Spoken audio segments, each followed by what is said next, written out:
Hi, Richie. How you doing? You okay? I'm doing great, man. I'm doing great. Good to hear it.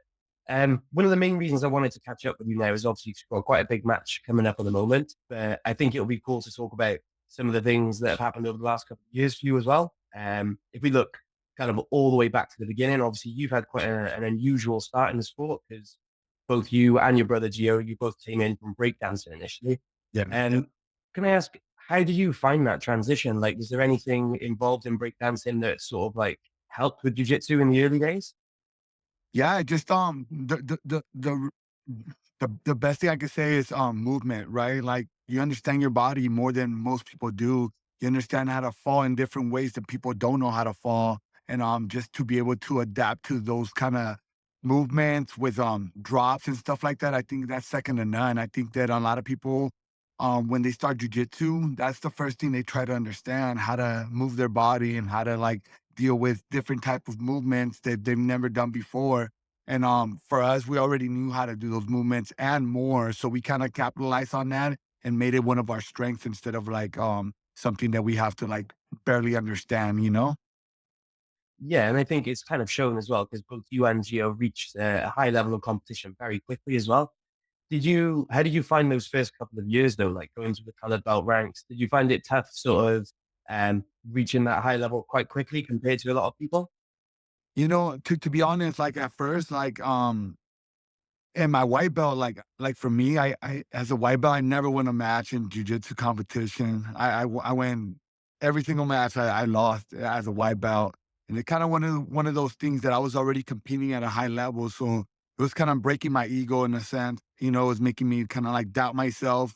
But as soon as I got my blue belt, I didn't really lose till I was like a brown belt. You know, so it's like I went in on a really long winning streak. So I kind of like I think those losses kind of made me understand jujitsu and just kind of like the rule sets of things and stuff like that, and just kind of like the way to compete as a grappler, just because it's so much different, right? It's different kind of environment too, and it made me realize how to be able to compete. So as a white belt, I was learning how to compete still, but once I got to, like I said, blue belt, I just kind of like I ran with it. I was very like second nature to me, and it was like, it just became part of who I was, and it was like I took it and I ran with it, man. Like it was one of the funniest things for me, just being able to like compete in a new art form.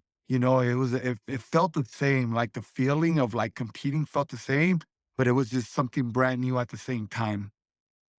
And do you still actually do breakdancing today then, or have you sort of dipped straight into jiu-jitsu full time? No, I do breakdance and stuff like that. I just don't compete. Like I can't compete. Like it's one of those things that it's like it would have to take to compete at the highest level. You have to like really put yourself into it like 100%. And I chose to go the jujitsu route. I felt that I've done a lot in the in the breakdancing world that is like I felt comfortable enough to like leave the art and not necessarily leave it, but just leave the competitive like world and it made me feel like I needed to like put my like everything, like literally all the eggs in the basket for jujitsu and MMA as well. I did MMA as well, but to be honest, like jujitsu had like it found a place in my heart. Like there was a new thing that kind of took over my life, and it was jujitsu, and I'm so grateful for it. Like it's one of those things that I don't take for granted. Like it created like a whole new life for me, new opportunities, and it was yeah, it was the best thing I could have ever decided. Awesome, awesome. And you mentioned MMA as well. I know you did have a couple of years where you were fighting quite regularly. Yeah. What was it that made you actually leave MMA then? Because I think you only did it for about 2 or 3 years, was it? So I did 13 fights, 13 MMA fights. And eh, to be honest, like so I started when I was like a blue belt. I was like, I gotta get a fight, I gotta get a fight. And it was just I wanted to share my jujitsu in a it was kind of hard to like be able to get like I felt that there was not enough money in jujitsu at the time when I first started MMA, and I felt that it was going to be one of those things that's like that's the route, that's the way you have to go. And once I was invited to the first EBI, and I saw like the professional like kind of like competitions in jujitsu. That's when I think that like Metamoris was rising and all those stuff like that. And I was like, you know what? I think there's a way to do make enough money through jujitsu without having to do MMA, because to be honest, I wasn't a striker. I'm not a, I love striking. I love the art of it, but it's not something that I do where I'm like, damn, I love striking. Like I love doing strike. It was never like that. I never fell in love with the striking part of MMA. I was a fan of it, but I just never fell in love with it. So it was kind of like when it would become to like sparring or you have to go like do boxing class or kickboxing class, I was just like, "Oh, man, what a drag," right? I love watching it. I just hated doing it myself, It was one of those things, but, like I said, once I realized it, I'm like, "Man, honestly, you don't need to go that route," and I felt that, like, a lot of, like, the MMA or jiu-jitsu grapplers that were, like, at the highest level were jumping into, like, MMA, and I was like, "I think that's what you have to kinda do." But like I said, once EBI came around and, like, the Metamoris and all that stuff, I was like, "You know what? I could do this in grappling. I don't need to go anywhere else. I don't need to, like, get punched in the face anymore," So, it was kinda like a relief in a sense, and, I kinda like I felt it was necessary for me though at the time because it was like it helped me be able to coach a lot of students that I have that do MMA. It made me realize it's like, okay, this is things that you could do versus things that you cannot do in MMA. So I think I think I benefited from it in the long run, being able to become a better coach for it. No, that makes perfect sense to me. Always going to be difficult. I know a few people do it, but it's going to be difficult coaching a sport that you haven't necessarily competed at a For decent sure. level at. Do you have quite a lot of MMA fighters training under you at the moment then? Here and there, right? Like it's right now I have a few, but they come and go, but for the most part, the hard part about MMA is like it doesn't last 20, 30 years, and jujitsu does, right? Like you could be in jujitsu for 20, be in jujitsu your whole life, in MMA, there's literally like a time period that you're able to do it. And then once that passes, it kind of like it's kind of hard. So, the MMA guys are not as they don't last as long, I guess I would say. And some do, and props to them, but for the most part, it's usually like a short lifespan, in MMA. And, like I said, for me, it's when they come around, I'm happy and I'm excited to be able to help those guys out. But like I said, I usually like once their career ends or anything like that, like I usually push them. I'm like, dude, stick to jujitsu, man. You have something going, and you'll still be able to be competitive. And most of the guys usually do. Oh, nice, nice. And it's cool to see obviously people following that kind of career path as well, where like you said, even if you can't quite compete at a high level in MMA, you've still got years left in a jiu-jitsu For career, like you sure. said. And for you, obviously, I know, yeah, you hit 40 now, obviously, and over the Yeah. last couple of years, you kind of slowed down competing a little bit compared to before. Has that been like a conscious decision, or is it just by chance lately?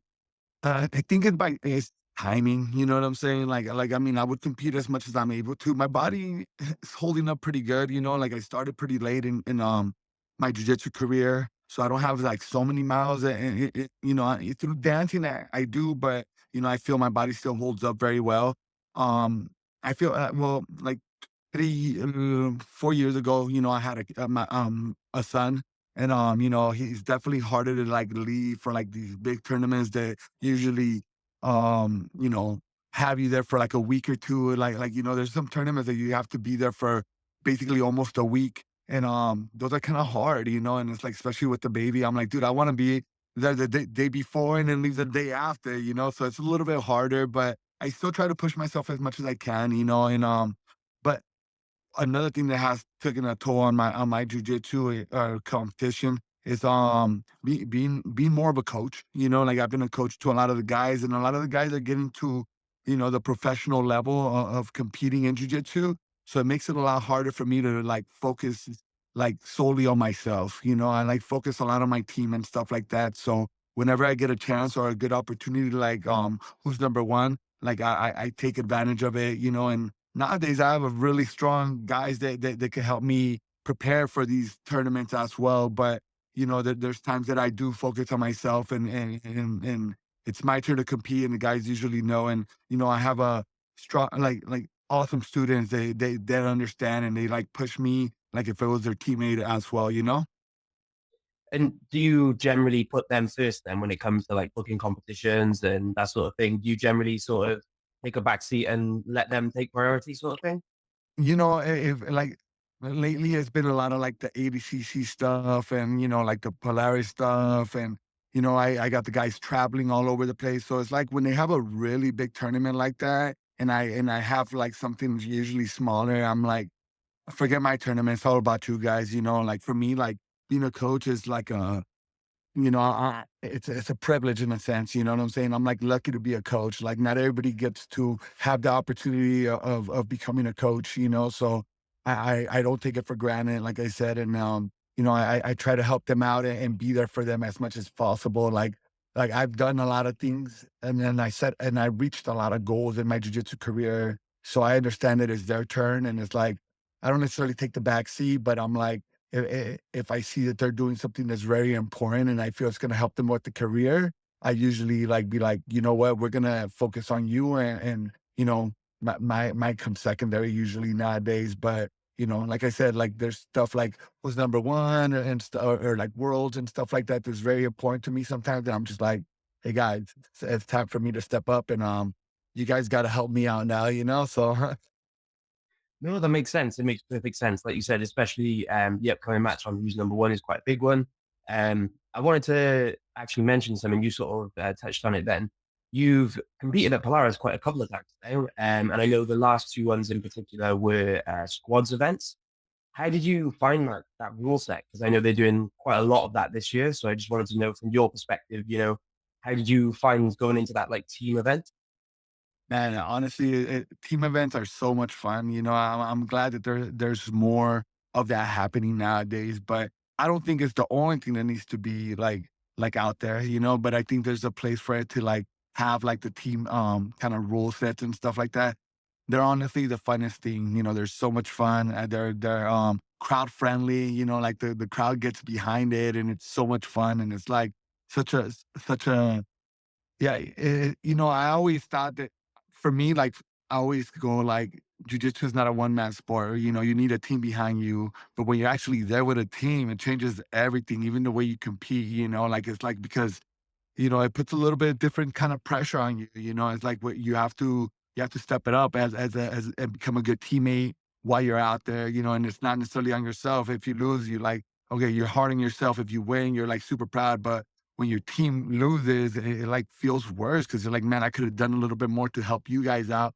And when your team wins, man, it's like, dude, we did this together. We're on top of the world. So it definitely switches everything, even the feeling of winning and losing. So but yeah, man, I actually love like the Polaris teams. I love the quintets, what I'm saying? Now they're doing it on CGI or CJI or whatever. And it's yeah, I think that's so dope, man. I think that's very, very cool. Like I think that there's that's gonna take the sport to the next level. And hopefully there's more and more tournaments like that because I think they're like the funnest to watch. Yeah, and I mean, like you said, you've done quite a few of them now. Obviously, you've got a few quintets in the bag. You've done at least two squads as well. So you've probably got more experience in team formats than most people, really. Yeah, yeah, And yeah. do you Yeah, I actually think I have prefer like about competing? five. Yeah, yeah. Do you actually prefer competing under them then, or would you prefer to go out solo? um, like nowadays, like last year, like I had the chance to be able to compete with for the AIGA tournament, a little bit last year, and I decided not to. I decided to like step down from the team, or not necessarily step down, but just kind of turn down the position. And I feel that I'm like at the age that I'm like I gotta get the new guys to step it up. I feel the tennis plan is very strong, and I'm like as long as I'm like up there and like trying to like be part of the team, I'm never gonna give them a chance. And I feel that I've like won those tournaments already, like the quintet and stuff like that. Subversive and all that stuff. I've already won a lot of team tournaments. So right now at 40, I'm like, man, like, why am I still the guy doing it, right? Even though I'm like jealous and I'm like, I want to be there, like it's still like in the back of my mind, I'm like, you know what, you're making the right choice. You have a lot of guys that are like getting to step up and like be able to shine more, you know. So I feel like last year when I turned 40, I was like, you know what? Like the team tournament should be for the up and coming guys. I want like a new kind of like I know we have a like, especially for 10th Planet, I know we have a really, really strong team from like all over the world. And it's like, I want them to shine. And it's like, if I keep on putting myself there, like, I feel that they're never going to get that shot. So, you know, like, even though I prefer competing in that, like nowadays, I'm mostly doing just like tournaments for like one-on-ones and stuff like that. And just being a fan and a coach for the team stuff. Yeah, I mean, I don't think you're wrong either. The 10th Planet affiliation as a whole, like there's a really strong generation of competitors like you and Geo, but then sort of the last like 3 or 4 years, I would say there's even more. There's such a For huge sure. talent pool now. For sure. You're seeing plenty of guys making waves at ADCC from 10th Planet, and like you said, when 10th Planet do send teams for quintets and stuff like that, Yeah, they're always a solid showing, you know. for sure. Um, for you, is there anyone that you've got your eye on in this like next generation of 10th Planet competitors now? Man, now, to be honest, like I feel that this whole system is great, right? And I can literally name like 5 guys at my gym that are gonna be like superstars, and then from Gio's gym, it's gonna be superstars, and just keeps on going, man. But it's like, to be honest, I could tell you like homegrown, like from right here from my gym, and like I have like Chris Corian is already doing major things. He's on one of my black belts, of course, and you have like PJ Bart, of course, I think he's already established himself as one of the top guys in the world. So those guys, already kind of putting their name on the map. You got Kyle Chambers, Ryan Aiken, that are amazing. But then you have guys that are like literally like my training partners that are here every day. They've been helping me out with my tournament. I have a guy named John Strollo, super monster. Matt Cox as well. He competes at the highest level. Alex Grandy that's already doing like 80cc stuff. You know what I'm saying? You have Victor Medina. He's done a lot of like stuff in the USA, but man, that guy's like a hitter. You know what I'm saying? So it's like I have a guy named Gerard James. And it's like and the list just keeps on going. And these guys are like guys that are pushing me to be able to compete at the highest level still. And it's like these are guys that are just already gonna be at the next level, right behind the guys that are already doing it, like PJ Barge and stuff like that. So I feel like every step of the way, and you already have guys behind them that are gonna come up as soon as they're getting older. So I think it's a beautiful thing, as the system keeps on growing, our team keeps on getting stronger and stronger. And I think it's only a matter of time. I mean, I feel that a lot of people do consider us one of the best teams in the world, but I feel it's gonna be they're not gonna be able to deny it in a couple of years. It's gonna be like we're already gonna be an established team. Like you said, like we have like me, Gio, like the Nathan Orchards and stuff like that, the Denny's. That were kind of in the front line for a very long time, and now it's the other guys that are stepping up. And like I said, it just keeps on trickling down, and the team just keeps on getting stronger and stronger. But it's a beautiful thing. And I'm here to see it for sure. Well, yeah, I mean, like you said earlier, you are still actively competing and taking your chances when you've got those like big matches. And the one that's coming up next, obviously against Xande Ribeiro and then who's number 127. Is there anything that you've sort of been preparing for specifically to take on Xande, or is it been like just general training as normal sort of thing? I mean, we've been training very hard, but it's I've been just sharpening my tools and tools that I feel that a lot of people haven't seen. I think it's he's very well rounded, and I feel I am too. But the thing about it, I feel that a lot of people don't get to see that just because I have my specific moves like my rubber guard and stuff like that that a lot of people just kind of fall into in a way. Like I'm like, man, like there's times that I go in competition, I'm like, "Man, I'm trying to do these other moves," and then they, like, fall into the moves that I'm like, "Oh, man, I didn't wanna do that today," but at the end of the day, it's like those are power moves that I have. And, I feel that I've been sharpening all my other tools because, like, I feel that this match is gonna go it could go any way, you know what I'm saying? And I feel he's probably doing the same thing. I think he knows we've rolled before, me and him, a couple times. And, we've like I said, we trained before, and we've talked a lot. He's a great guy.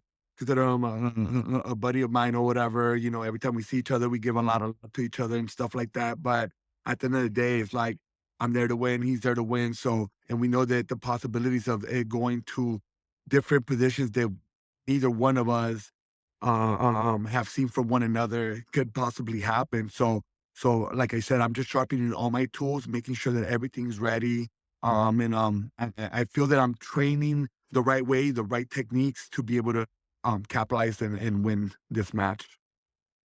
So then you mentioned obviously your rubber guard being like your sort of like specialty kind of thing. Are you planning on taking into that place then, or would you rather sort of, like you said, work on other stuff that you don't want to let me in on just yet? No, no. I mean, like I said, like for me, like I feel I'm very well rounded. You know, I do everything. You know, and I feel like I have really good top positions. I got really good bottom positions, and you know, it just feels like it's always kind of like the same game that I'm playing. And it's like I said, it's just because it's easy to be able to win with those moves sometimes. But to be honest, if he goes into my rubber guard, I would love to take him there. You know what I'm saying? Like I'm sure he would love to take me into his guard too, you know? So it's one of those things that it's like, I have to make sure that everything sharpened and everything's available to be able to attack him with, you know. But at the end of the day, it's like, would I want to take him to like my specialty moves, like my power moves? Of course, you know, and I'm sure he would as well, right? But it's like the I'm sure he's training to defend rubber guard. So I'm like already like, all right, cool. I'll take him other places, you know, and I feel that that's what it needs to be. I think that's the beauty of jujitsu, you know. It's like sometimes you plan for something and it just goes a different route. And I feel this is one of those type of matches that it's like I think it's gonna go a different route for both of us, and we're both gonna find each other in unexpected places. Um, but I know we both got games there too, you know, and that's the beautiful part about it. It's like I think it's gonna be such a exciting match, you know. Like he's a very exciting grappler, and I feel I am too. You know, I'm one of those guys that's like lives by the sword, die by the sword. You know, like I'm like I go for the kill or get killed, and it's like that's what I love about jujitsu, that I'm able to do that. You know, and then get up and then walk away like not injured. You know, and it's like you know, and then, you know, maybe next week and go again and go again and go again, win, lose, or draw, you know, and it's like I feel that's what makes jujitsu exciting. You know, it's like you can compete as much as you want as long as your body's able to, Yeah, no, you're exactly right. That it's something that guys can have, 50, 60 matches in a year pretty commonly. It's not uncommon at all. for sure. Is there any other plans that you've got for later in the year so far then? Is there anything on the cards yet? You know, last year I wasn't able to do Nogi World, but the year before that I won Nogi World, so I wanna be able to win Nogi Worlds again, and then yeah, to be honest, nothing too crazy, you know, whatever they throw at me. Like I love competing, especially like in super fights and stuff like that. I love competing overseas. Like one of my favorite tournaments is Polaris. You know, I love the energy that I get when I go out there. I love competing in Japan. You know, I've done it twice already, and it's like so much fun, you know. And but yeah, like there's so many different type of tournaments with so many different opponents from all over the place, and it's like I'm gay, man. I love to compete. I think I'm a natural born competitor. So it's like the more I get to compete, the better it is. You know, maybe some ADCC opens. I've been very active in the ADCC Open tournaments. So hopefully I could get some of those as well. But as planned, like I said, the only one is really Nogi Worlds at the end of the year. And it's just something that I kind of like, it helps my students be able to like, you know, achieve to win a world championship. So when I'm out there, I know it motivates them even more.